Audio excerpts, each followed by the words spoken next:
Mesdames, Messieurs, nous voici de retour sur ce plateau d'échange. Nous apportons la question des associations estudiantines avec deux membres de la coordination des étudiants stagiaires, des étudiants et stagiaires togolais au Maroc, CESTOM. Alors, c'est Darus Tchoulenyanou qui avait la parole et qui nous parlait du bilan des mandatures précédentes. La mandature qui vient de s'écouler, j'avais parlé de la cellule d'écoute, j'ai parlé de CESTOM Tour et de la toute récente caravane humanitaire qui a été organisée sur l'étendue du territoire togolais. Alors, le nouveau bureau, c'est-à-dire celui qui est élu pour l'année 2025-2026, quelles sont ses priorités ou ses actes de travail? Donc, quand on dit c'est au bout de l'ancienne corde, qu'on tisse la nouvelle, donc l'idée, ce n'est pas de faire un départ par rapport à ce que le mandat précédent, mais de continuer dans cette même logique, et aussi d'apporter des innovations. Et leur toute nouvelle innovation qui va se dérouler au cours de l'année, c'est la Cannes Cuisine, qu'ils ont dénommée Cannes Cuisine. C'est une compétition de cuisine entre les CESTOM locales qui vise à valoriser la culture togolaise, la cuisine togolaise, notre belle diversité qu'on a ici à l'extérieur, de la faire découvrir aux autres. C'est-à-dire, au Maroc, on veut valoriser la cuisine togolaise. Exactement. La gastronomie togolaise. Est-ce que vous aurez les produits nécessaires pour vos activités? Je laisse la parole à la femme. Oui, tout à fait. On a le maïs. Oui. Pour avoir moi-même tenu un service traiteur 100% togolais au Maroc durant mon passage là-bas, je dirais oui, on se débrouille toujours pour trouver ce qu'il faut. Parce que la cuisine togolaise, peu importe ce qu'on découvre là-bas comme nouvelle gastronomie, c'est ce qui nous a élevés. Ça nous manque toujours. Et quand même, il y a des marchés, que je peux dire, des marchés subsahariens sur lesquels on trouve ces produits-là. C'est pas forcément abordable. Mais quand on en a vraiment envie, on s'en va. En matière de coût. En matière de coût. Oui. Même accessibilité. C'est pas dans toutes les villes, voilà, c'est pas dans toutes les villes, c'est pas dans tous les marchés aussi qu'on les trouve. Et parfois même, on fait venir les choses depuis le Togo. Ce qui nous coûte aussi la CESTOM a ce pouvoir aussi. Pas qu'on a un pouvoir, mais on fait quand même en sorte, à travers les compagnies de transport, ou bien des camarades qui rentrent du pays. Voilà, on passe commande. En tout cas, je sais que parce qu'ils ont pris l'initiative, ils vont faire en sorte que les ingrédients soient là. Alors, comment est-ce que vous encouragez l'esprit d'initiative, d'innovation au sein de votre coordination? C'est pas d'abord tout le monde, tous les CESTOMiens, parce qu'on a ce processus de démocratie au niveau de la CESTOM qui fait que toutes les décisions, par exemple, sont prises à la majorité absolue. Par exemple, lors des élections, il faut la majorité de tout le monde. On incite tout le monde à participer aux élections. Tout le monde peut être candidat. Il y a bien sûr des règles par rapport à l'ancienneté, par rapport au Maroc et tout ça, mais on essaie vraiment d'inculquer ce processus-là, cette envie à tout un chacun de s'impliquer dans la CESTOM, dans l'association, et de pouvoir prendre la parole lors des assemblées générales, de pouvoir poser des questions pour mieux comprendre, de pouvoir s'interroger par rapport à la gestion de l'association, parce que c'est aussi leur droit en tant que CESTOMien, en tant que membre, de connaître comment fonctionne l'association. Et aussi, par le futur, on les invite aussi à prendre la relève. Par exemple, lorsque Shalom devait prendre la relève, on a discuté, je lui ai expliqué comment s'est déroulé mon mandat et les erreurs que j'ai pu commettre et ce qu'elle peut éviter lors de son mandat. Alors, est-ce que vous êtes payé pour ces responsabilités que vous avez? C'est du pur bénévolat. Mais il y a des cotisations? Oui, parce que l'association même, c'est là. Notre fonds de base, ça vient des CESTOMiens. C'est une association... Ça vient d'où? Des CESTOMiens. Bon, on s'appelle des membres du CESTOM. Oui, les CESTOMiens et les CESTOMiennes, c'est ça. Donc, c'est de là même que part le fonds de base de nos activités. On a des cotisations annuelles qu'on fait. De combien est-ce que je peux me permettre? De 100 dirhams, l'équivalent de 6 000 francs. On essaie de faire en sorte que ce soit accessible à tout le monde, pour que tout le monde puisse remplir ce devoir-là. C'est pas suffisant, certes, pour tout, mais on ne peut pas aussi prendre plus que ça. Connaissant les réalités, le montant de la bourse et consorts. Donc, on a fixé la somme à 100 dirhams de manière annuelle. Voilà. Et à base de ça, maintenant, on fait nos démarches avec. Et si ce n'est pas suffisant, on fait des appels à contribution. D'ailleurs, même pour la caravane humanitaire, c'était le cas. Justement, on doit parler de cette caravane-là. Vous avez mené de nombreuses activités dans le cadre de cette caravane humanitaire Sestom 2025. C'était la première édition. Oui. Quelle était l'ambition de cette initiative? Oui. Donc déjà, c'est le désir d'apporter notre pierre à l'édifice. On a été envoyé au Maroc pour les études et on ne veut pas avoir cette impression-là d'avoir tourné le dos à notre pays d'origine. Donc on avait à cœur de faire une action qui peut aider, une action aussi infime qu'elle soit, mais qui peut avoir du sens, un réel impact. Donc c'est dans ce sens-là qu'on a fait un appel à contribution, les anciens, des gens d'autres communautés même qui ont participé, les Sestomiens qui ont donné de leurs 100 francs, 200 francs qu'on a rassemblés tous ensemble. Et on a pu faire 3 villes, 3 localités ici au Togo. Et pour nous c'est énorme. On a fait la ville le village d'Agbadi. Et ensuite on est parti pour Bassar, dans le village de Kikpéou.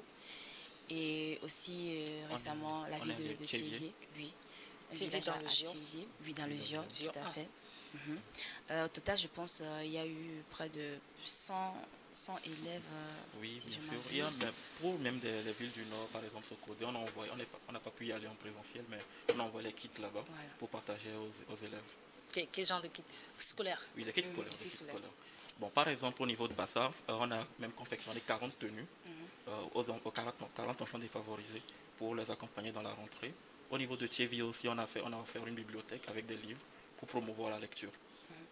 Et alors, comment est-ce que l'idée, je présume qu'elle n'est pas née du jour au lendemain. C'est depuis quelle année cette idée est née de ne pas tourner le dos à votre pays d'origine, de faire quelque chose de sensible?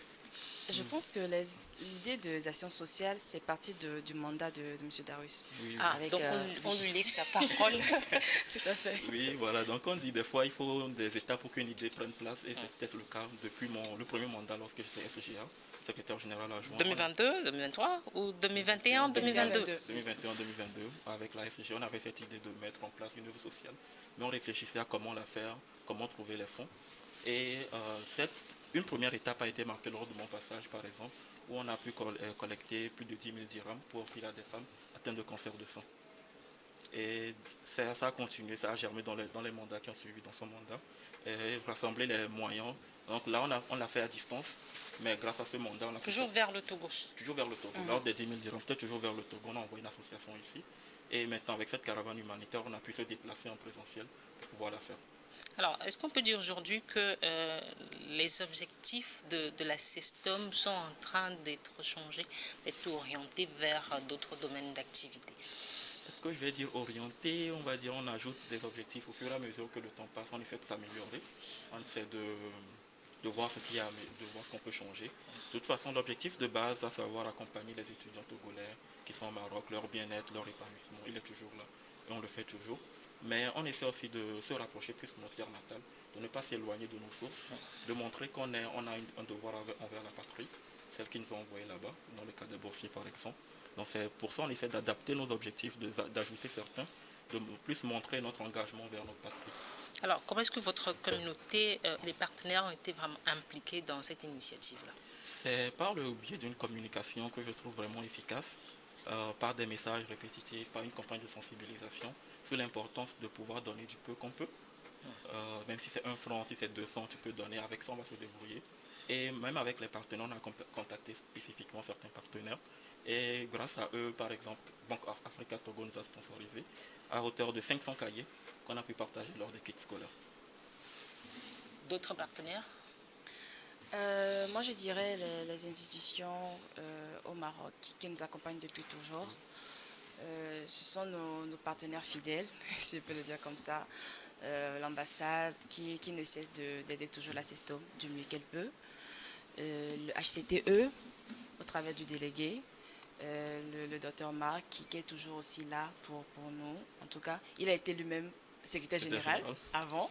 Okay. Ce qui fait qu'il comprend très bien les difficultés qu'on peut avoir et quand même au niveau de soutien administratif, il est là avec nous. Et moi, je dirais tous les Sestomiens. Ce sont les premiers partenaires même. Bien sûr. Donc voilà. Justement, quel est le pourcentage de votre contribution à vous, les premiers partenaires, les cestomiens, vous dites? Oui, les cestomiens. Quel est le pourcentage de votre contribution? Je ne saurais le dire exactement que les cestomiens participaient à une hauteur de telle somme. Je ne sais pas si M. Darius, lui, va contrer là. Je dirais peut-être 70-80% des fonds qui ont été récoltés lors de la caravane. Combien ont été récoltés pour la Plus caravane? de 14 000 dirhams, l'équivalent de pratiquement 1 million de fonds CFA, ont été récoltés grâce à la mobilisation de Cestomiens. Et dans cette somme, en dehors des partenaires qui nous ont des sponsors officiels, le Cestomien a peut-être contribué à hauteur de 70-80%. Donc la cotisation elle était différente de celle que vous faites annuellement? Oui. C'était un appel à contribution, et il y avait un compte bancaire mis à disposition et les gens faisaient les dépôts, que ce soit 3 000 francs, 50 dirhams, 100 dirhams. Chacun donnait comme il pouvait. Et au final, même tous les 14 000 dirhams n'ont pas été rassemblés d'un coup avant de commencer l'activité. C'était au fur et à mesure. Donc on a eu une somme avec laquelle on a débuté avec Agbadi et ça a continué. L'activité d'Agbadi a confirmé aux gens qu'en fait c'était du sérieux. Ça a motivé encore plus de personnes. Je pense à Agbadi, on était à entre de 6 000 dirhams. Donc ça a doublé après le passage à Agbadi. C'était à quelle période de l'année votre passage? C'était en septembre, la veille de la rentrée scolaire. Je pense que c'était le 13 septembre. Oui, je pense bien. Et à Bassar? À Bassar, c'était en octobre. Octobre. Agbadi septembre, Bassar octobre. Et le JO? En octobre également, une semaine après Bassar. Alors, est-ce que vous êtes passé après pour voir l'impact concret que vos actions ont eu sur les populations locales? Malheureusement, non, mais je pense que c'est dans le projet de repasser après parce que ce n'est pas une caravane isolée, c'est un projet qui a été pensé à long terme, de voir le retour, comme vous l'avez dit, parce qu'on a travaillé avec des associations présentes sur place. Donc le but, c'est de retourner après dans 3-4 mois, par exemple, de voir, exemple au niveau d'Agbadi, comment la population a accueilli ça et c'est quoi le retour effectif. La même chose. Oui, effectivement, on a travaillé avec des associations. Agbadi, par exemple, on a travaillé avec le mouvement IGA qui effectue des missions souvent dans le village. Déjà, c'est déjà sur place. Depuis, je pense, 5 ans. Chaque rentrée, ils allaient faire des dons de kits scolaires là-bas. Donc, on a travaillé en collaboration avec eux. Et à Bassar également, on a travaillé avec le mouvement Fibassar, l'association Fibassar, qui sont aussi basés à Bassar et qui œuvrent déjà dans l'humanitaire. Donc, à travers eux, maintenant, on peut faire le suivi et voir si prochainement, on peut encore apporter notre aide. Peut-être pas forcément dans le domaine scolaire cette fois, mais dans d'autres. Vous êtes donc à la première édition de cette caravane humanitaire. Est-ce que ces actions sont appelées à être pérennes? Oui, bien sûr. C'est dans le plan d'action du nouveau bureau, dans l'un des axes, c'est de pérenniser cette caravane humanitaire, de faire une deuxième édition, de construire par exemple, pourquoi pas un puits dans une localité reculée, afin que notre œuvre ne soit pas juste des cahiers qui vont partir, mais quelque chose dont on peut se rappeler dans 5-10 ans, pour dire que ici, la Cestom est passée. C'est grâce à cette association estudiantine-là qu'on a actuellement cette œuvre pérenne-là. Donc, l'étude du terrain, ce n'est pas vous qui le faites, ce sont les associations présentes d'abord sur place qui le font. On peut le dire ainsi, pour savoir de quoi a besoin une communauté sur place. Tout à fait. Par exemple, à Bassar, on a confection des tenues pour les élèves. Donc, c'est l'association qui s'est chargée d'aller vers les directeurs d'école. Ils ont pris les mesures des enfants, les enfants qui avaient le plus besoin. Parce que nous, on avait des moyens limités, donc il fallait qu'on s'occupe des gens qui avaient vraiment le plus besoin de cette tenue-là. Donc ils ont fait une étude pour nous, ils ont parlé avec le directeur, ils ont pris les mesures des enfants qui nous ont envoyés et nous on a confectionné les tenues à Lomé et à Kara et qu'on a convoyé ensuite vers Bassar pour les dons. Alors quelle vision à long terme pour les prochaines années pour votre association CESTOM? Je dirais c'est toujours continuer de grandir, de croître, de faire ce travail-là qui est le nôtre, qu'on fait depuis maintenant 27-28 ans, d'accompagner les étudiants togolais au Maroc, mais aussi de pouvoir confirmer notre notoriété. Et ça passe par ce genre de passage sur les médias pour parler de notre association. Et vous? Gandhi dit que be the change you want to see. Et c'est cette vision-là que nous, on veut embrasser. On veut faire partie du changement, de l'impact. On ne veut pas juste rêver d'impact ou de vouloir que d'autres personnes fassent cet impact-là pour nous. Mais on a certes, on est des étudiants, on a de petits moyens, mais on veut vraiment faire partie de ce changement-là. Donc c'est la vision. En tout cas, on espère que la CESTOM grandira encore plus qu'elle est actuellement.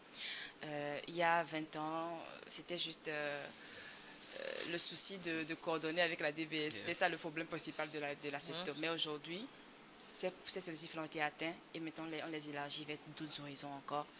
Et j'espère quand même que l'année prochaine, bien dans 2-3 ans, on pourra revenir ici, pourquoi pas, et dire qu'on a construit 5 forages dans 5 localités reculées au Togo, ou peut-être qu'on a construit une école, ou quelque chose comme ça. De concret. Oui. Est-ce que ça vous arrive d'être étonné que des gens ne vous connaissent pas sur le territoire national, qu'on ne sache pas que la CESTOM existe au Maroc? Oui, je dirais on est un peu étonné, oui et non à la fois, parce que pour l'instant, en tout cas, avant la caravane humanitaire par exemple, nous restons limitaires concrètement au Maroc.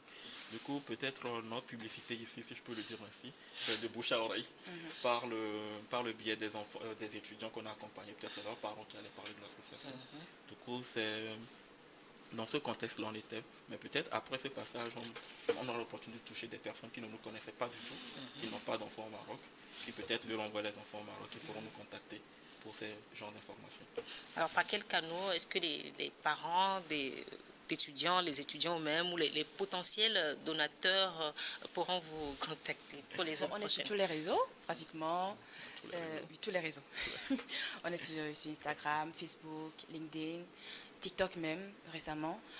Et c'est tout simplement CESTOM Central. CESTOM Central. Tapez juste CESTOM Central, mais CESTOM tout court, CESTOM, et c'est bon.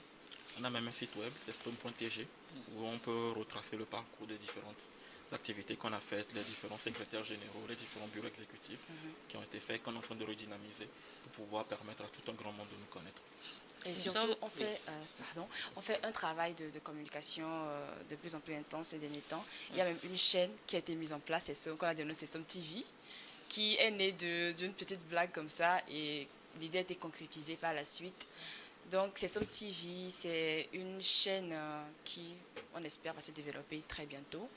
Une commission spéciale qui est mise en place d'étudiants, de volontaires qui donnent des idées de communication, justement pour faire parler de l'association, pour la faire connaître à d'autres personnes et qu'on augmente justement le nombre de personnes auxquelles on pourrait venir en aide.